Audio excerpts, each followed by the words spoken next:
right. So, in the previous class we learned about, given a matrix A which was Hermitian, we looked at x star A x, what was called the quadratic form or the Hermitian form, and we gave conditions for that to be positive semi-definite or positive definite and so on. Fine. I do not know when we will be able to use that idea, but let us try to understand the crux of the thing, what is called the Sylvester's law of inertia. Everything follows because of this idea, Sylvester's law of inertia.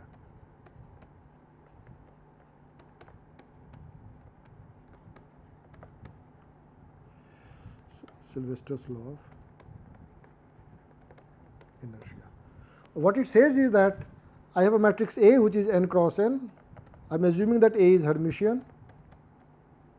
All right. Fine. I want to compute x star A x. Fine.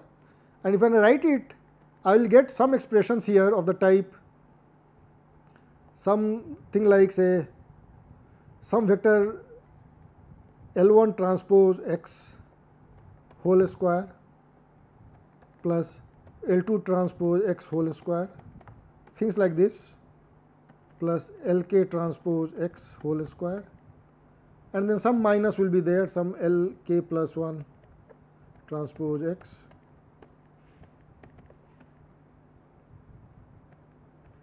Lt transpose x whole square.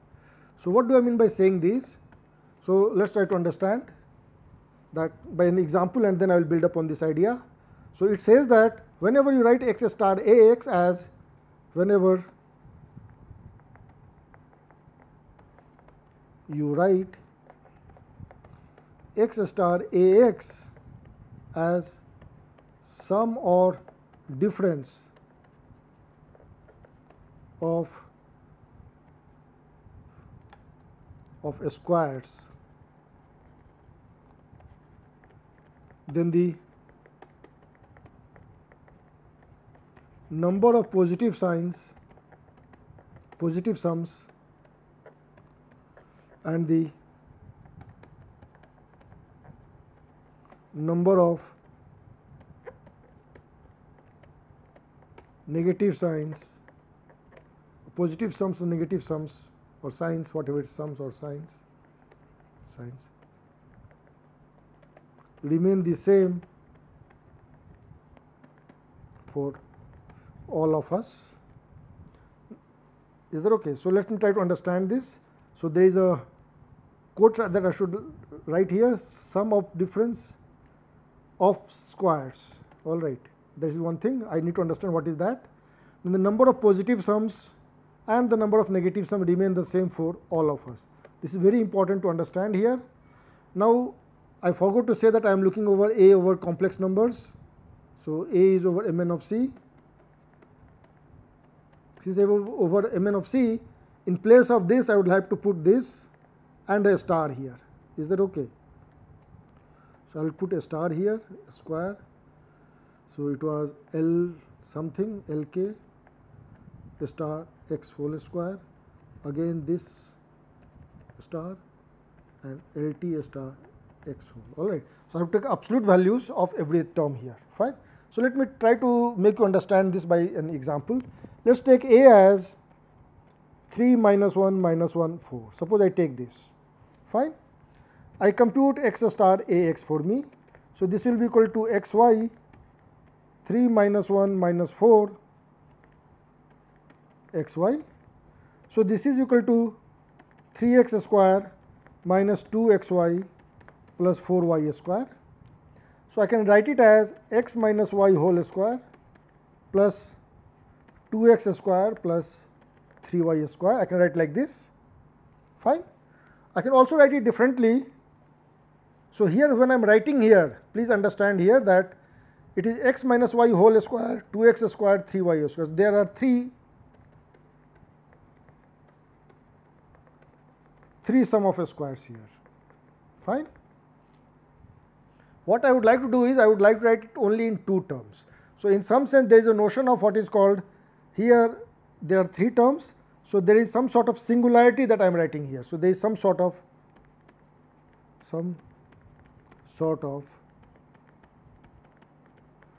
singularity in the expression.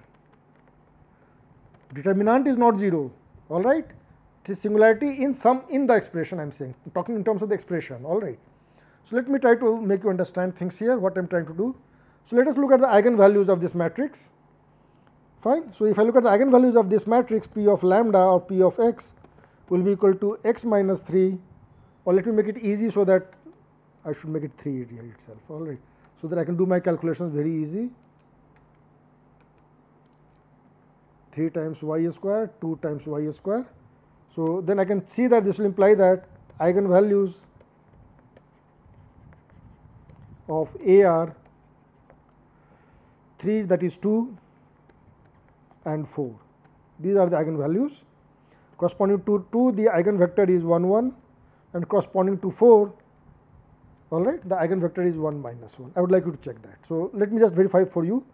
3 minus 1 3 times 1 minus 1 is 3 plus 1, that is 4, and minus 1 minus 3, which is 4 minus 4, which is 4 times 1 minus 1, all right. So, you can check that things are fine. So, I have got two eigenvalues 2 and 4, fine. This is an eigenvector, this is an eigenvector. In place of eigenvector 1 comma 1, so what I can do is, if I look at any x, so I can write any x belonging to R2 as x is equal to x, so as alpha times 1 1 plus beta times 1 minus 1, all right. So, there is a unique choice of alpha beta belonging to R such that a star holds, all right. So, this I am writing it as a star. Is that okay? Fine. Or there is a unique solution, or which is same thing as saying whatever you want to say, that I am not bothered about. Fine. So, understand this, and 1 and minus 1, they are, these two vectors are orthogonal. Note, I am looking at orthogonal basically because for us I am taking it as symmetric matrix. So, everything is nice, I can do orthogonality and so on, fine. So, now let us rewrite x transpose A x with respect to this part. So, x transpose A x for me will be equal to x is alpha times this vector 1 1 plus beta times 1 minus 1, this whole transpose 3 minus 1 minus 1 3, fine. This is the matrix that I have. Again here alpha times 1 1 plus beta times 1 minus 1. Is that okay? This is the vector that I have. So, let me write it nicely, fine. So, just look at it nicely yourself, there is nothing special about it, but you have to be careful in writing it because I always do a lot of mistakes. So, be careful in doing it, fine. So, this matrix has to be multiplied with this. How do I multiply it? So, alpha transpose here with this transpose. So, I will have to write alpha here 1 1 plus beta times 1 minus 1, this times 3 minus 1 minus 1 3 times again alpha 1 1 plus beta times 1 minus 1. So, this is same as just multiply this with this, all right. So, it is alpha 1 1 3 minus 1 minus 1 3, fine, plus beta 1 minus 1 3 minus 1 minus 1 3. This whole thing has to be multiplied with alpha 1 1 plus beta 1 minus 1, all right. So, this is same as multiply this, it is alpha 1 1 into this is 3 1, that will give you 2. Look at again here 1 and 3, that is 2, all right. So, 3 minus 1 plus 3. So, it will be 2 alpha times 1 1. This will give you plus beta times, look at this, 3 plus 1 is 4. So, I will get 4 beta times 1 minus 1 times alpha 1 1 plus beta 1 minus 1. So, now I can write it as 2 alpha square this vector times this vector. 1 1 1 1 here plus 4 beta square 1 minus 1 1 minus 1. Fine. So, I am able to write, see, this is a scalar quantity.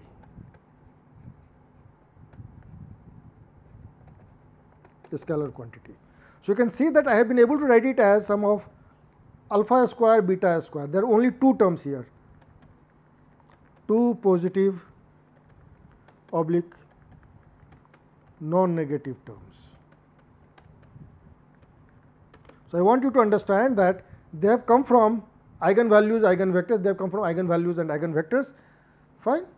Eigenvectors were 1 1 was the eigenvector, 1 minus 1 was an eigenvector, 2 and 4 were the corresponding eigenvalues. All right.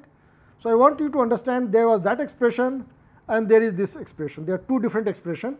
There the number of positive terms was 2. Here the number of positive terms is 3. Fine. What this theorem tells me, a statement says that the sum, whenever you write x star ax as sum or difference of squares, then the number of positive sums and the number of negative sums or signs remain the same for all of us. So, it means that there is something wrong in writing this way. This is what I am trying to say. So, I will have to rewrite it in a different way. So, can you think of rewriting it in a different way so that there are exactly two expressions. So, find a way of writing it as sum of exactly two squares. All right. I would like you to think it yourself. How do you do it? And now I will explain you the ambiguity part, which is important for me. That what is the ambiguity here that I would like you to explain. Fine. So, let me go to that part. Fine. So, what we have, you have A, you are looking at x star Ax. Fine. So, as we said earlier also, we are writing A here. So, A is u d u star. Fine. X here. Fine. So, which is u star x whole star d times u star x. Fine. Now, what is u star x? Let us understand this. U is a matrix. Fine. I have x which is x1, x2, xn. Fine. There will be the first column here which will be, so I think I should write, let it be u star itself. All right. So, I can look at u star, the first column, the first row, the second row of u star and the nth row of u star. Is that okay? So, I want to look at from here, I want to define y1 is equal to u star of x, multiply this whole thing with this whole thing. So, I am writing this as y1, y2, yn. That is all I am doing here. y2 is equal to u star this times x and yn is u star, fine, n of this. So, I am writing like this. Is that okay? So, I am just writing this part myself, nothing else. I am not doing anything, I am just writing it out. So, from here now if I want to look at this part, now gives me as, look at this part, I have a diagonal here d1 to dn. The right hand side is y1, y2, yn. The left hand side here is a star of that. So, the left hand side is y1 bar, y2 bar, yn bar. Fine. So, this is equal to d1 times mod of y1 square plus so on plus dn yn square. Is that okay? Fine. So, you can see here that there are n terms, d1, d2, dn are eigenvalues and nothing else. This is one way of writing it. So, let us go back and write it for the previous example. So, the previous example.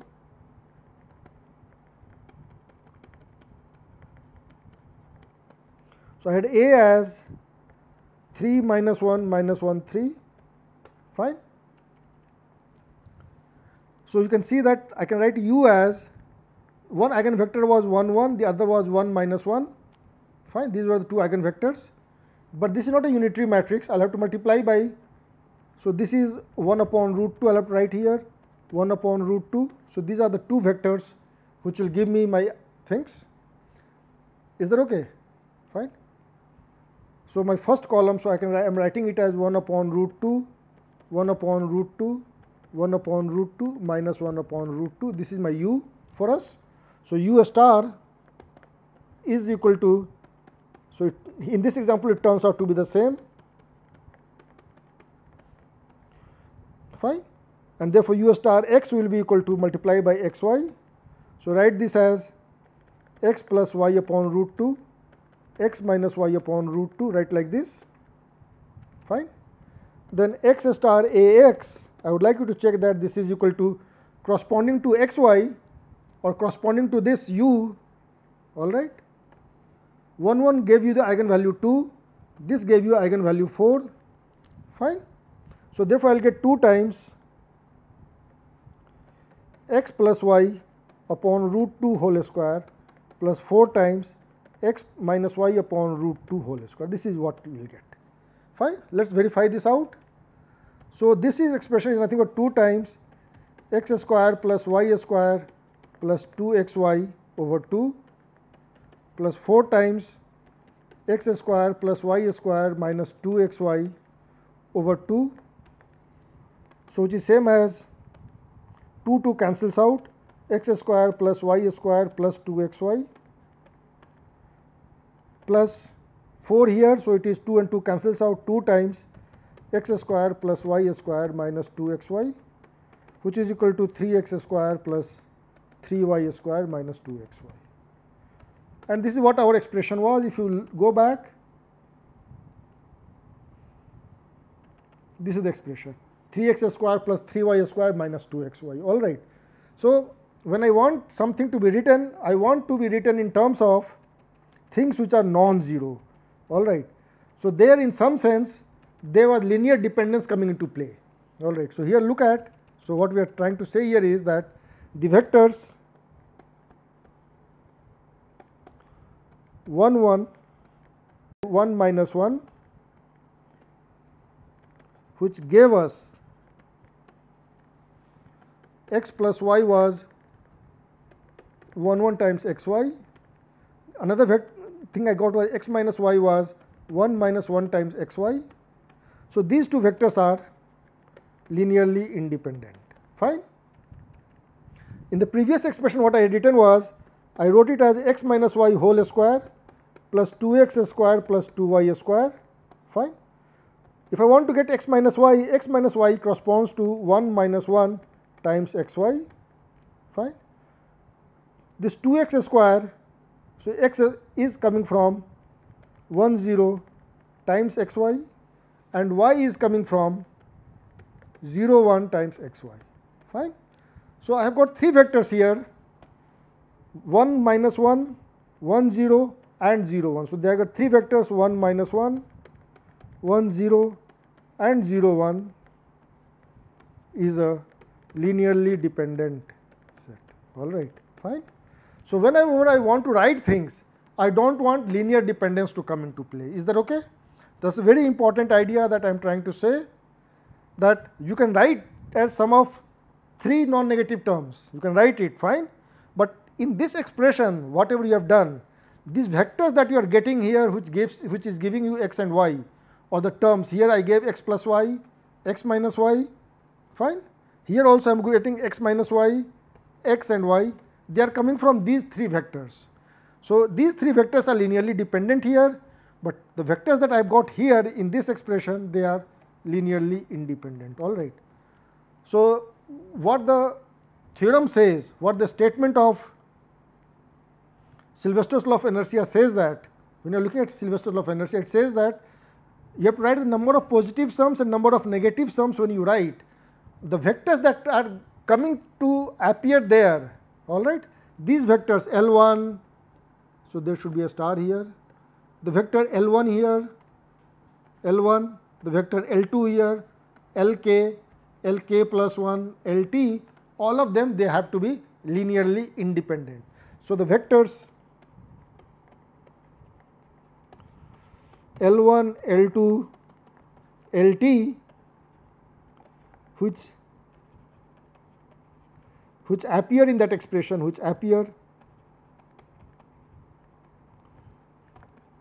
in this expression must be linearly independent. Is that okay? And then only I can talk of Sylvester's law of inertia. If they are not independent, I cannot talk of Sylvester's law of inertia. Is that okay? So, understand them nicely. I am not able to prove it at this stage, basically because it is out of syllabus. Idea is similar, it is a bit complicated, but the important thing is that whenever you are writing expressing x star Ax in terms of some linear term, these are linear forms. I have not used the word linear form. So, these forms are called, so these terms what are called Li star x, these are called linear forms. They have a special name, they are called linear forms. So, what we are trying to do is that we are saying that write x star Ax as sum or difference of linear forms, fine. Write x star Ax as sum and difference of linear forms. You have to keep track that those linear forms are linearly independent. When I say linear forms are linearly independent, I mean that the vectors alpha i's are linearly independent. Once you have written it, then the positives and negatives that you get in the expression, they are same for all of us, fine. So, let me now clarify you what do I mean by saying that, all right. So, again let us look at it nicely. So, we have already done some work. So, again let me write x star Ax as, fine, we are going to write it as x star u d u star. I am writing it again and again, very important. So, it is u star x whole star d u star x. Then we wrote u star x as y1, y2, yn. They were the linear forms. Each of them were the linear forms. Fine, we got them as linear forms. So, from here what we see is that we can write this as d1 times, we wrote it as this, plus d2 y2 square plus dn yn square. I can write like this, fine. So, what we are saying is that whenever I have A is positive definite, it means that A is positive definite, implies each di is positive. So, I have all, so there are n positive sums. If A is positive semi definite, this will imply that there will be some di's which will be positive, and so di will be positive for say 1 less than equal to I less than equal to k, and di is equal to 0 for I is equal to k plus 1 till n. In this case, I will get x star Ax as d1 y1 square plus dk yk square. So, there will be k positive sums, fine. Similarly, we can express them for negative semi definite and negative definite. For indefinite, so if A is negative definite, this will imply that there will be say some d1 to dk will be positive eigenvalues,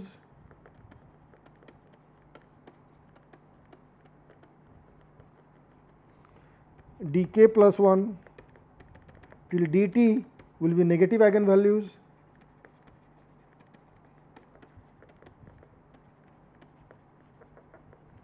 and then dt plus 1 till dn will all be 0, all right, multiplicity of 0.